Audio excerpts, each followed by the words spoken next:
어린이집에서 밥을 먹지 않는다는 이유로 아이의 허벅지를 발로 밟는 등 학대 사건이 발생했습니다. 연속기획 울산의 미래를 바꿉시다. 동해남부선 복선 전철이 송정역까지 연장 운행되더라도 송정역의 규모가 협소해 이용자들의 불편이 예상됩니다. 2035년 울산 도시기본계획이 확정됐습니다. 울주군 언양과 삼남을 신도심으로 육성하겠다는 계획인데 과제가 무엇인지 취재했습니다. 울산에서 지난 5년 동안 학교 운동부 지도자가 학부모에게 1억 원이 넘는 불법 찬조금을 받은 것으로 확인됐습니다. 여러분 안녕하십니까? 10월 26일 뉴스데스크 울산입니다. 동구의 한 어린이집에서 아이가 밥을 먹지 않는다고 교사가 아이의 허벅지를 발로 밟는 등 학대를 한 사건이 발생했습니다. 해당 어린이집은 곧바로 가해 교사를 해고했다고 했지만 이 교사의 정체는 바로 어린이집 원장의 딸이었습니다. 정인곤 기자입니다. 울산의 한 어린이집 점심시간입니다. 식판을 앞에 둔 아이가 밥을 잘 먹지 않자 한 교사가 다가오더니 연거푸 밥을 떠 아이에게 강압적으로 먹이기 시작합니다. 아이는 구역질을 할 듯 힘들어합니다. 다시 나타난 교사, 이번엔 밥을 먹지 않는 아이의 허벅지를 아주 힘껏 발로 밟습니다. 아이의 표정은 순간 일그러집니다. 계속 밟히던 아이는 그 고통이 얼마나 컸는지 울다 못해 결국 그 자리에서 소변을 보기까지 했습니다. 6살 작은 아이의 아버지는 CCTV로 이 장면을 확인하고 큰 충격에 빠졌습니다. 그러더니 갑자기 애 한쪽 팔을 뽑아 듭니다. 이렇게 이만큼 애 발이 떠요. 그러고는 짐짝처럼 이렇게 끌고 나가요. 선생이 학생한테 이런 수준을 넘어섰어요. 사람이 사람한테 해서는 안 될 짓을 한 거예요. 해당 어린이집은 지난해 지자체로부터 부모가 안심하고 자녀를 맡길 수 있는 어린이집인 열린 어린이집에 선정되기도 했습니다. 취재팀이 어린이집을 찾아가 봤는데 원장은 만날 수 없었고 해당 교사는 해고됐다는 답변만 돌아왔습니다. 지금은 안 나오세요. 바로 잘리세요. 안 나오세요. 퇴직을 하셨고요. 네네. 그런데 알고 봤더니 문제를 일으킨 교사는 어린이집 원장의 딸이었습니다. 이 때문에 학부모들은 이 교사가 언제든 다시 돌아올 수 있는 게 아니냐고 우려하고 있고 일부 아이들이 그동안의 학대 경험 때문에 불안 증세를 보이고 있다고 주장하고 있습니다. 손을 전부 다 이렇게 뜯어가지고요. 막 벌겋게 전부 다 막 살갗이 다 떨어져가지고 새벽에도 갑자기 일어나서 아빠, 엄마, 나 어린이집 가기 싫어. 경찰은 현재 해당 반의 한 달 분량 CCTV를 확인해 다른 아동의 추가 피해를 확인했으며 다른 반의 CCTV도 추가로 확인할 예정이라고 밝혔습니다. 학대가 일어나고 있던 시기 학부모 알림장에는 아이들을 너무나 사랑한다는 문구가 적혀 있었습니다. 철석같이 믿었던 교사에게 학부모들은 배신감과 분노를 느끼고 있습니다. MBC 뉴스 정인곤입니다.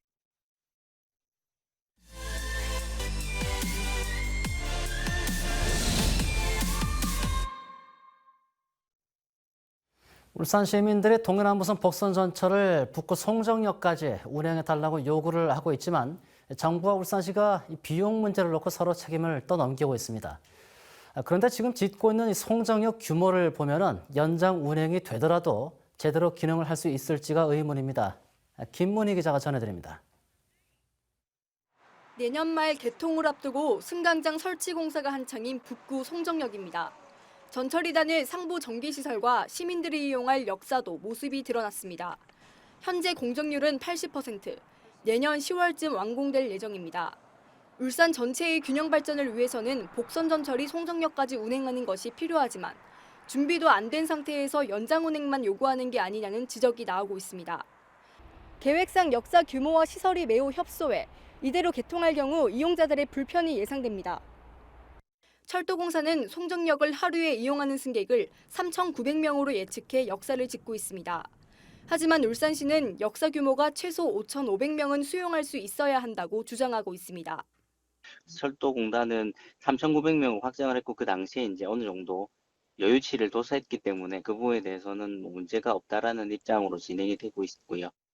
좁은 주차장도 문제입니다. 현재 조성 중인 주차장 면적은 차량 96대를 수용할 수 있는 규모입니다. 울산시는 박상진 호수공원과 송정역을 연계해 주차 공간을 공유할 수 있도록 할 계획이지만 이용객 상당수가 자가용을 이용할 것으로 보여 이 또한 혼잡이 우려됩니다. 울산시는 버스가 오토밸리로에서 송정역으로 진입이 가능하도록 출입로를 설치하는 방안도 추진하고 있습니다. 울산의 미래 발전을 위해 추진되는 북구 송정역 복선전철 연장 운행. 시민들이 불편을 떠안지 않도록 역사 규모가 작은 건 아닌지 고려해야 할 것으로 보입니다. MBC 뉴스 김문희입니다. 2035년 울산 도시기본계획이 사실상 확정됐습니다. 기존 1도심에서 2도심 체계로 개편을 하는 건데 울주군 언양과 삼남을 신도심으로 육성하겠다는 계획입니다. 과제는 무엇인지 짚어봤습니다. 유영재 기자입니다. 울산 고속도로와 나란히 달리는 국도 24호선. 남구 무거와 구라를 지나서 KTX 울산역까지 펼쳐지는 풍경은 그야말로 허허벌판입니다. 아파트와 주택이 몇 채 띄엄띄엄 보일 뿐 대부분 농가 밭입니다. 개발 제한구역, 즉 그린벨트가 중구와 남구 도심을 둘러싸고 있어 도심이 서부권으로 확장하지 못한 이유가 큽니다. 특히 공업지역 면적은 80% 이상이 동부권에 밀집했습니다. 울산 도심 기능이 동부권에 집중되다 보니 이처럼 서부권의 도시화 속도는 현저히 떨어지고 있습니다. 울산시가 언양과 삼남을 신도심으로 키워 서부권 발전을 꾀하려는 이유입니다. 신도심과 기존 도심의 가교 역할을 위해 범서 지역을 부도심으로 격상할 계획입니다. KTX 울산역이 중심인 신도심은 개발이 진행 중인 복합특화단지와 유니스트, 길천산업단지, 하이테크밸리와 연계해 외형을 키우겠다는 계획입니다. 또 2024년 함양 울산 고속도로가 완전 개통하고 울산 양산 광역철도가 추진 중입니다. 이렇게 거주 여건이 개선되면 도시개발 사업이 추진 중인 송대지구와 가교지구 등의 유입 인구가 5만 명이 넘을 것으로 추정하고 있습니다. 주거, 상업, 산업, 문화, 교육 등 다덕적 기능을 수행할 수 있는 신도심으로 계획하여 기존 도심과 연계한 영남권 그랜드 메가시티의 중심 도시로 육성해 나가겠습니다. 반면 울산시 주요 개발 정책이 신도심에 집중되는 것에 대해 현재 중남구 도심 쇠락을 걱정하는 목소리도 적지 않습니다. 울산시는 현재 울산 도시 계획이 확정된 것이 아닌 만큼 오는 30일 시민 공청회를 시작으로 외부 의견을 적극 반영하겠다고 밝혔습니다. MBC 뉴스 유영재입니다. 학교 운동부 지도자가 학부모들에게 촌지나 불법 찬조금을 받는 관행이 아직도 근절되지 않고 있습니다. 울산에서는 지난 5년 동안 학교 운동부에서 1억 원이 넘는 불법 찬조금이 오간 것으로 확인됐습니다. 유희정 기자가 취재했습니다. 울산의 한 학교 운동부 지도자 2명은 운동부 소속 학생들의 학부모로부터 각종 찬조금을 받다 울산시 교육청에 적발됐습니다. 처우 개선비 명목으로 매달 월급처럼 돈을 받고 명절에는 떡값을 받기도 했는데 약 3년 반 동안 학부모들에게서 받아낸 돈만 8,450만 원에 달합니다. 이처럼 울산에서 지난 2016년부터 5년 동안 불법 찬조금을 받다 적발된 운동부 지도자는 학교 3곳에서 모두 4명. 이들이 받은 돈은 총 1억 1,170만 원입니다. 전국 17개 시도 중에 적발된 촌지 액수가 경기도에 이어 2번째로 많습니다. 학교 운동부 지도자는 학생의 대학 진학이나 프로팀 입단 등의 영향력을 행사할 수 있다 보니 이 같은 촌지나 불법 찬조금이 근절되지 않는 것으로 보입니다. 각 시도 교육청에서 불법 찬조금 신고센터가 운영되는 듯 하지만은 이런 관행이 많다는 겁니다. 운동부에 관련된 관련 사항이 전수조사를 할 필요가 있고 울산시 교육청은 촌지를 받은 운동부 지도자 4명 중 3명은 해고했고 1명은 정직 처분했다고 밝혔습니다. 운동부의 촌지나 불법 찬조금은 모금 자체가 은밀하게 이루어진다는 특성을 감안해 적발될 경우에 처벌을 더 강화하고 촌지를 건넨 학부모도 청탁금지법에 따라 처벌받는다는 점을 적극 알려야 한다는 지적입니다. MBC 뉴스 유희정입니다. 큐브 뉴스입니다. 경제 침체와 코로나19 장기화로 울산 인구가 1년 사이 1만 명 넘게 줄었습니다. 통계청에 따르면 울산의 9월 인구는 113만 9,368명으로 지난해 9월 114만 9,873명보다 1,505명이 감소했습니다. 이 같은 인구 감소는 출생률 하락에다 조선과 정유 등 울산 주력 산업의 장기 침체로 인한 일자리 감소가 주 요인으로 풀이되고 있습니다. 전영도 현 울산상공회의소 회장의 임기가 내년 3월 1일에 만료되면서 울산 상공계를 이끌어갈 차기 회장 선거전이 사실상 막이 올랐습니다. 현재까지 차기 울산 상위회장 선거에 도전장을 던진 후보는 대원그룹 박도문 회장, 현 상위 부회장인 최혜상 대덕기공 대표이사, 이윤철 금양산업개발 대표이사 등 3명으로 알려졌습니다. 제20대 울산 상위회장 선거와 임원 선출은 내년 2월에 치러질 예정입니다. 울산시가 불법 청약 의심 사례 28건을 적발했다고 밝혔습니다. 시는 최근 청약률이 높았던 지역 2개 아파트 청약 당첨자 2,300명을 대상으로 조사를 한 결과 위장 전입 5건, 청약 통장 불법 거래 23건을 적발했습니다. 불법 청약이 적발되면 당첨 취소는 물론 앞으로 10년 동안 아파트 청약을 할 수 없습니다. 부유식 해상풍력 국제포럼 2020이 오늘부터 28일까지 사흘 동안 롯데호텔 울산에서 열립니다. 오늘 산업통상자원부가 한국해상풍력시장 동향과 정부 정책 방향을 소개한 데 이어 울산시와 업무 협약을 맺은 5개 기업이 부유식 해상풍력 발전단지 조성사업 추진 경과를 설명했습니다. 내일은 두산중공업과 포스코 등 국내 해상풍력 관련 제조업체의 부품, 기술, 서비스를 소개하는 특별 세션이 마련됩니다.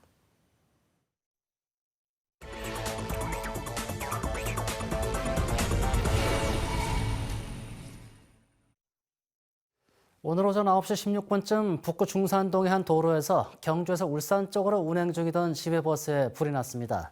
불은 17분 만에 꺼졌으며 승객 10명은 곧바로 대피해 인명피해는 없었습니다. 소방당국은 차량 뒷바퀴 쪽에서 불이 시작된 것으로 보고 정확한 화재 원인을 조사하고 있습니다. 오늘 오전 8시 25분쯤에는 울주군 온산읍 원산리의 한 폐기물 업체에서 불이 나 폐기물과 나무 패널 등을 태우고 3시간 만에 꺼졌습니다. 소방당국은 목격자 등을 상대로 화재 발생 경위를 조사하고 있습니다. 국도 7호선 울주군 웅촌면과 경남 양산시 용당동 구간이 30일 오후 5시에 개통됩니다. 이번에 개통되는 도로는 7.7km 구간으로 잦은 신호 교차로로 상습 정체가 일어났던 기존 국도를 우회하는 4차로 자동차 전용 도로입니다. 국토교통부는 국도 7호선 구간 가운데 울주군 웅촌면에서 청량읍까지 4.9km 구간 건설도 12월 말에 마무리할 예정이라고 밝혔습니다.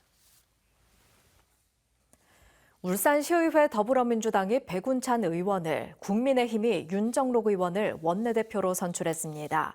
앞으로 양당 원내대표는 울산시의회의 효율적인 의회 운영 방향과 사전협의, 갈등 조정 등의 역할을 하게 됩니다.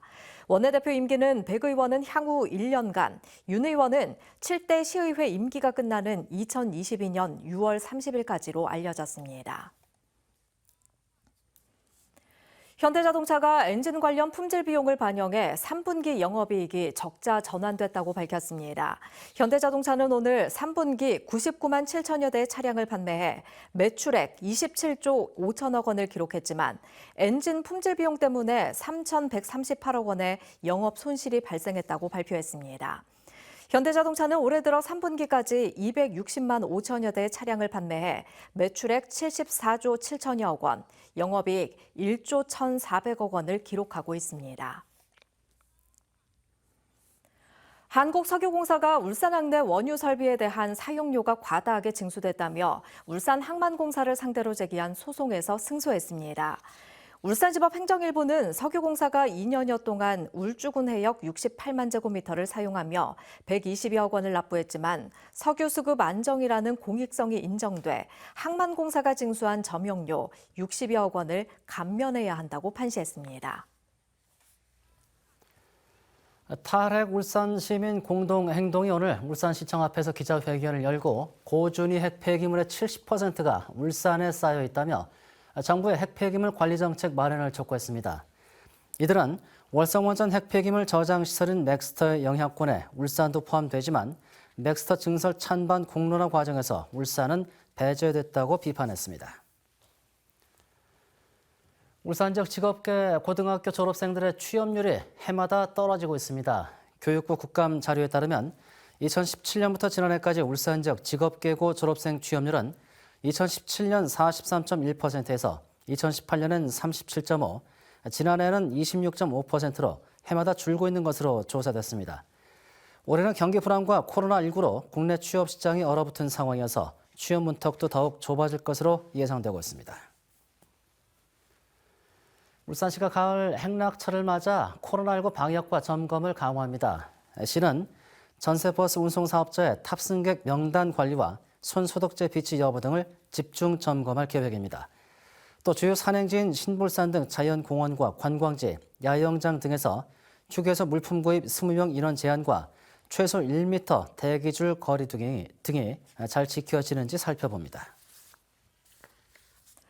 중구는 정원거리 조성 사업의 일환으로 태화강 무궁화 정원에서 명전천까지 1.2km 거리에 나무 1,900여 그루를 심어 녹지 공간을 조성합니다. 중구청은 가로수에 손뜨개질한 니트로 감싸는 얀바밍을 설치해 예술과 정원이 어우러지는 공간을 선보일 것이라고 밝혔습니다.